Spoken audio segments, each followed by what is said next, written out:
Bismillah, jika harus menunjuk brand pendatang baru yang paling bersinar di 2025, saya akan memilih satu brand smartphone yang kembali masuk ke Indonesia dan langsung tancap gas ini. Alasannya kenapa? Akan kamu ketahui kalau kamu terus menyimak pembahasan salah satu produk terbaru mereka, yaitu Moto G57 Power. Tenang, alasan pertama langsung saya kasih tahu deh, yaitu konsistensi. Ya, Motorola konsisten mengisi segmen low hingga mid-range dengan pilihan smartphone mereka yang menarik dari sisi fitur, spesifikasi, dan tentunya pricing. Tapi ada satu hal yang mereka pertahankan di semua lini smartphone-nya, yaitu pakem akan bahasa desainnya. Lihat saja back cover dari semua smartphone Motorola yang rilis di 2025 ini, nampak senada bukan? Ini cerminan kematangan suatu brand. Motorola memilih memberikan variasi pada pilihan warna yang bisa dibilang sangat out of the box. Mereka tidak bermain aman, malah sangat playful dengan pilihan warna Pantone yang unik-unik. Unit Moto G57 biru yang saya jajal ini mempunyai nama warna Pantone Regatta. Dan satu konsistensi lain adalah soal packaging putih polos yang plastik free ini. Saat di unbox, kita akan temukan kelengkapan berupa softcase berwarna solid, senada dengan bodi smartphone. Ini langsung Motorola pasangkan ke unit ponselnya ya. Lalu di sekat partisi bawah ada bundling perdana eksis, buku panduan cepat, SIM ejector, buku garansi, kabel data dan charging Type A to Type C, serta charger 33 watt. Garis besar desain pada back covernya tetap dipertahankan, jadi finishing vegan leathernya masih siap memberikan ekstra grip saat digenggam dengan frame kamera berupa sudut yang di-emboss. Lanjut, kita telusuri keempat sisinya. Di sisi atas, kita akan menemukan secondary microphone dan logo Dolby Atmos. Di sisi kiri, ada dual nano SIM tray, dan sisi kanan untuk volume rocker dan juga tombol power sekaligus fingerprint scanner. Lalu di sisi bawah ada jack audio 3,5 mm, mikrofon utama, port Type-C, plus speaker grill. Bagian depan pastinya didominasi layar dengan dimensi 6,72 inci, panel IPS yang digunakan beresolusi Full HD Plus dengan refresh rate 120 Hz. Kecerahan maksimal ada di 1050 nits dan sejauh ini saya nyaman menggunakannya untuk streaming maupun gaming. Sentuhan jari terasa smooth mungkin karena belum ada anti gores yang terpasang di layarnya. Tapi layarnya sudah berlapiskan Gorilla Glass 7i untuk proteksi dari goresan. Buat yang bertanya-tanya powerhouse-nya kayak apa, mari simak. Ini adalah part yang sangat menarik untuk saya jelaskan. Jadi Moto G57 Power ini adalah smartphone pertama yang menggunakan SoC Qualcomm Snapdragon 6S Gen 4. Kabar baiknya adalah prosesor 5G ini fabrikasinya sudah 4 nanometer dengan level performa yang cukup tinggi. Saya langsung lakukan benchmark dengan Antutu 11 dan didapat skor 815 ribuan. Serius ini mantap untuk harganya yang akan saya bocorkan di akhir video. Kabar baik lainnya, skor test storage-nya menembus 92 ribuan. Infonya ini pakai UFS 2.2, tapi skornya tinggi sekali ya.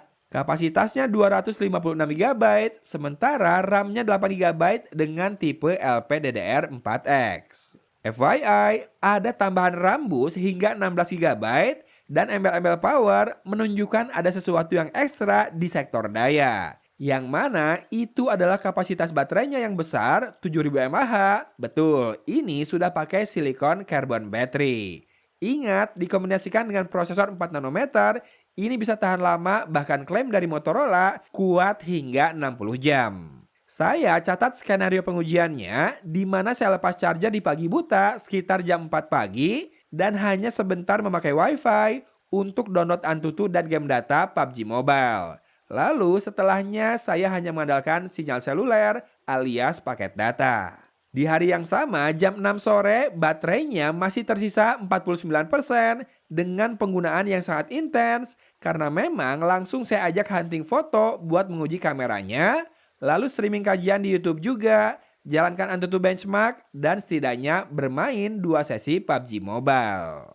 Setelah itu, intensitas penggunaan saya turunkan hingga di hari kedua malam hari sekitar jam 7 lewat 46 menit baterainya masih tersisa 20%. Jadi dalam skenario penggunaan sehari-hari dengan variasi pola pemakaian, Moto G57 Power sanggup bertahan lebih dari 24 jam meski tanpa bantuan Wi-Fi.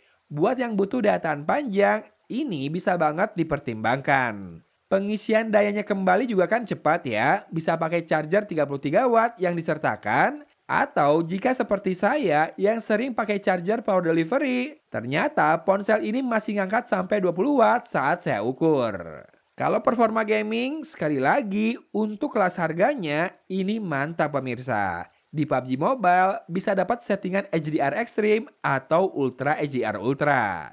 Ini settingan yang biasanya ditemukan di kelas upper mid-range loh. Dan saya main di balance ekstrim dengan frame rate yang terbilang stabil di 58-60 fps, suhu menghangat sedikit saja meski tanpa wifi, gameplay lancar, dan terbukti dengan hasilnya bisa chicken dinner di percobaan pertama. Dan loudspeaker stereo juga membantu dalam menebak arah lawan di dalam game, tapi kalau mau pakai headset masih aman juga kan ada jack audio. Dari sisi software, out of the box, ponsel ini sudah pakai Android 16 dengan berbagai tambahan fitur dari Moto UI, semisal Smart Connect, Gesture Control, hingga fitur AI Google Gemini dan Circle to Search. Serba up to date lah ya pokoknya. Pricing versus performance adalah alasan lain kenapa saya menilai Motorola jadi pendatang baru yang paling bersinar di 2025 ini. Tapi sebetulnya masih ada satu alasan lagi, dan itu adalah kameranya. Saya selalu merasa perekaman videonya stabil, entah itu di HP Motorola 6 jutaan atau di HP 2 jutaan mereka. Dan begitu pun di Moto G57 Power ini. Kamera belakang bisa rekam video hingga 2K 30 fps di lensa utama maupun ultrawide, dan ternyata hal yang sama berlaku juga untuk kamera depan. Khusus di kamera belakang, kita bisa langsung pindah antara lensa utama dan ultrawide tanpa memutus perekaman. Sekali lagi, hasilnya stabil, warna yang direkam pun hidup, perekaman audio fokus ke suara kita dan menekan noise di latar. Paling catatannya adalah sudut perekaman kamera depan yang kurang lebar. Teman-teman bisa simak lebih lengkap di akhir video nanti ya sampel perekaman videonya ini. Saya juga suka color science dari kamera smartphone Motorola. Pilihan filternya melimpah dengan tone retro yang menawan. Kalau benar-benar harus pilih filter favorit saya, mungkin saya akan memilih Tokyo Editorial dan juga New York Retro.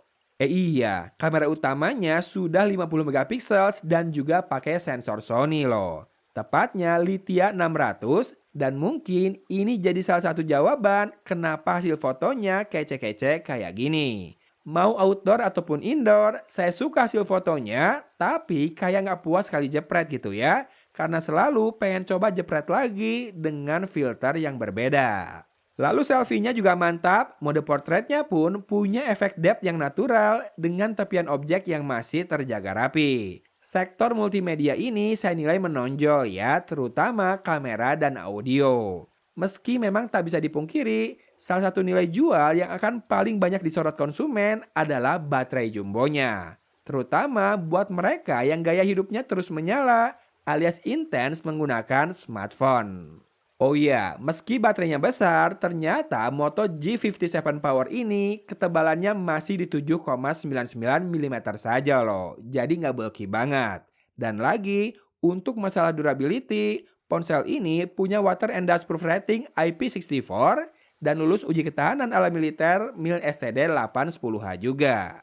Too good to be true nggak sih? Masalahnya harga smartphone ini relatif terjangkau loh. Yaitu Rp3.299.000 dan ada harga spesial di periode launchingnya yang bahkan hanya Rp2.999.000.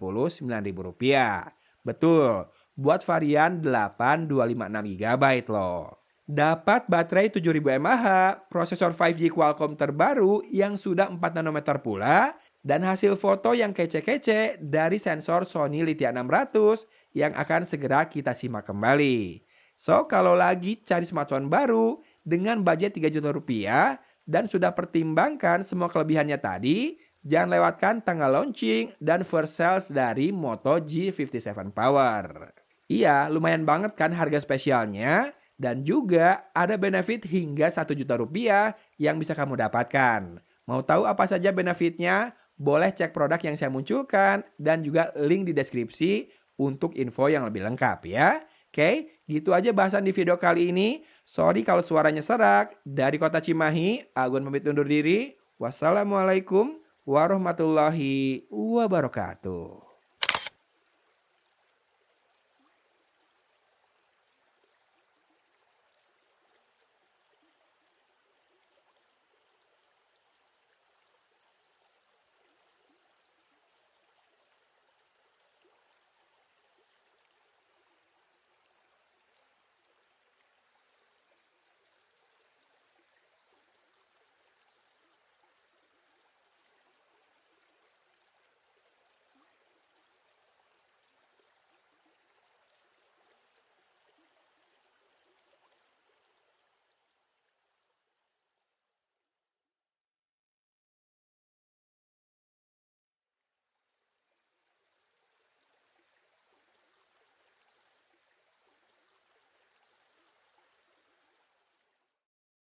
Rekaman video di 2K 30 fps di lensa utamanya ya.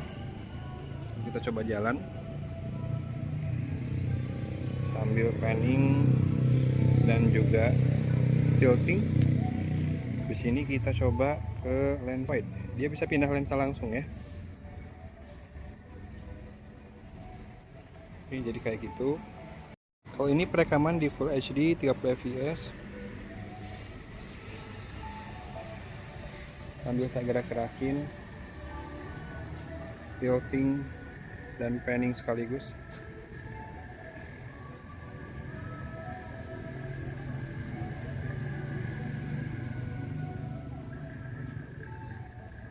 Kita coba jalan lagi, cek stabilisasinya ya.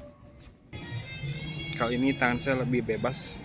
Kalau tadi sambil menenteng tas di sebelah kanan, kalau sambil panning ini jalannya agak cepat ya, jadi stabilisasinya diuji kali ini. Langit pagi ini udah mau lewat golden hour, jadi kita harus buru-buru. Silakan disimak juga audionya yang terekam dengan noise dari suara jalanan ya. Kalau ini perekaman Full HD di ultra wide, biasanya lebih stabil ultra wide karena kan fokusnya fix, jadi nggak usah goyang-goyang nyari fokus. Silahkan disimak audionya sambil panning dan tilting lagi. Rekam di 2K 30 fps. Kita jalan agak cepat. Tilting, panning. Oh, ini perekaman dengan kamera depannya di 2K 30 fps. Mudah-mudahan tidak masuk musiknya, tidak mengganggu karena copyright ya. Tapi silakan teman-teman simak audio yang terekam, apakah suara saya lebih jelas dibandingkan suara musik di background. Full HD dan ngadep backlight kayak gini. Silakan disimak stabilisasi dan juga perekaman audionya. Mungkin sedikit kurang wide ya, karena untuk jarak segini saya bentangkan tangan, masih penuh sekali wajah saya di viewfindernya. Oke, silakan disimak. Silakan disimak. Segini untuk perekaman kamera depannya bagus atau enggak.